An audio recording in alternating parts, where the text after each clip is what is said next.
Okay, so today for our extra credit, we are going to return to verifying inverses. So given two functions, we're going to verify whether or not they are inverses of each other. So I want you to copy down this information. To verify algebraically that two functions, f of x and g of x, are inverses of each other, show that. And then what we have here are two compositions. The first composition is where we plug g of x into f of x. And then we simplify that. And if the result is x, then we know that they are inverses of each other. G of x is an inverse of f of x. And if we plug f of x into g of x, and the result is x, then we know that they're inverses of each other as well.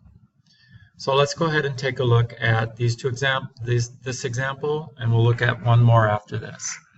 Now notice over here, well, first of all, we have a square root function, and here we have a quadratic function. And notice the domain restriction. Because this is important, let's write this down. In order for a function to have an inverse, it needs to be a one-to-one function. A one-to-one function. Okay? Well, we know that a square root function, this is going to be 2 units to the left. So 1, 2. So it's going to look like that.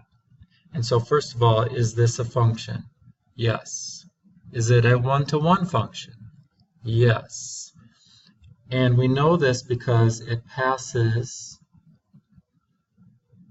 the horizontal and vertical line test. In order for a function to have an inverse, it must pass these tests. So if I draw a horizontal line, it only touches it in one place. If I draw a vertical line, it only touches it in one place, which means that this function has an inverse. So let's take a look at this one. This one is a quadratic that's been shifted 2 units down.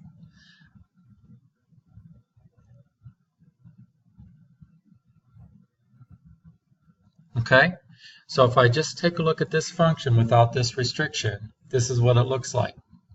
So does it pass the test? Does it pass the horizontal line test? No. It touches it in 2 places. It does pass the vertical line test, which makes it a function, but it doesn't pass the horizontal line test, so it is not a one-to-one function. So what happens is we put a constraint or a restraint on the domain. So we're only looking at the graph where x is greater than or equal to 0. So here's where x is 0. So we're actually not considering this portion right here. Okay? We're only going from here and this way. So now it passes the horizontal line test and the vertical line test. So this portion of my quadratic is a one-to-one function. Okay, so let's verify whether or not these are inverses of each other.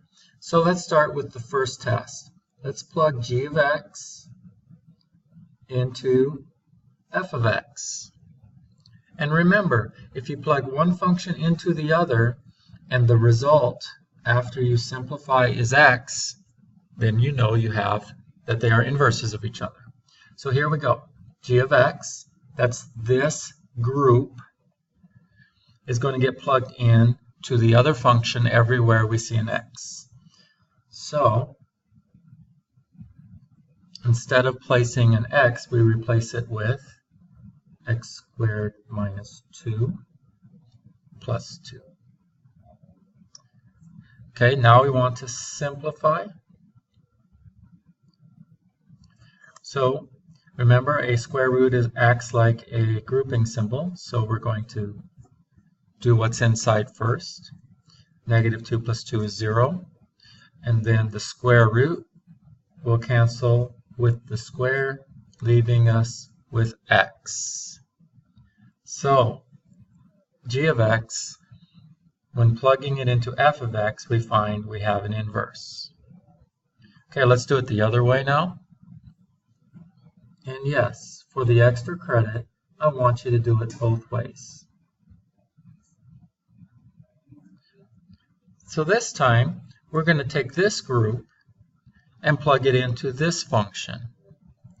So instead of writing an x, we put x plus the square root of x plus 2 squared minus 2. And now we want to simplify this. So the square cancels out the square root. So we end up with this. And the 2 cancels out with the minus 2, leaving us with this. And so, yes, they are inverses of each other.